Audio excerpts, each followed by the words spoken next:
I loved being an advisor the one time before. I've done it for Blake years ago. I think it was the second season. And I really just enjoy, I mean, I think that's, pretty obvious just from 15 years of being in and out of things like with vocal competitions, because I think I'm a good example to show them of like what can happen, like, what can really, come to fruition at the end of this road. So, and that's really cool for me, like nostalgic wise, just to be able to kind of see them too and be like, oh man, I remember I was like, when I would rehearse and I would change songs and I'd freak out about, it's just like kind of a nostalgic thing too for me to be able to be a part of it. But I was really excited to be the key advisor on this season just because I'm doing next season. So I was kind of warming up the chair, I was pressing the button.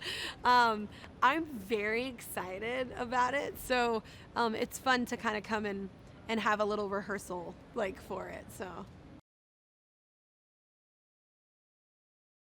I always have this thing, I talk a lot. So I freak out after like each time I do something and I go back to like my crew and I go, was it embarrassing? Like, did I talk too much? Like, did I let them talk at all? Like, it was like, I just get really excited and I just have a lot of energy and passion for like music. And so it's really hard to like, pull the reins back, but I need to at times. So it's just, I think that's my hardest thing about doing this is, letting other people talk. It's like, yeah, it's just, I get really excited. So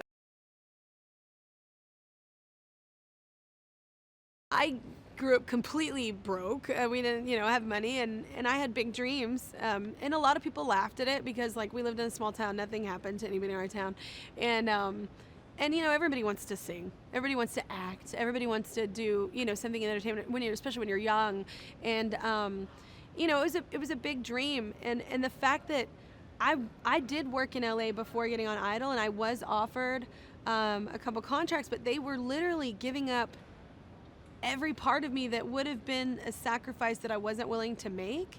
And it was pretty great that, a show that let me sing what I wanted to sing, and I get to show this audience, like, I got a stage for all of the US. I know now, these shows will go worldwide, but my particular show I was on was only shown in the US. And so it was amazing to be able to have that platform. And kind of have that leverage too, like after I won, to say, hey, you know what? I've had these contracts put in my face before, and like I know that these people liked what I did.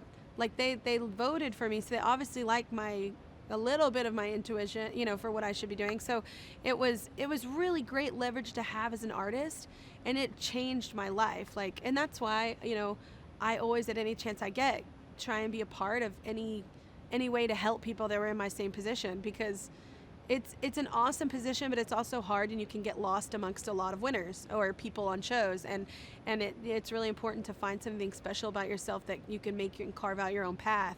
But I mean, singing changed my life.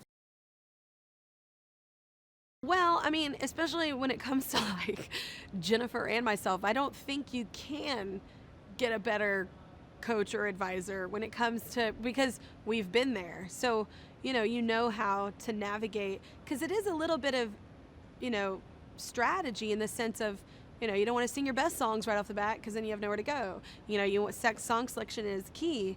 In a competition, like, yes, making an album as well, but I just mean in a competition specifically, you're trying to win, called The Voice, that the song matters, and your performance, every performance, you're only as good as your last one. So it really matters. And I think that I have a lot obviously to offer just because I am them, I was them.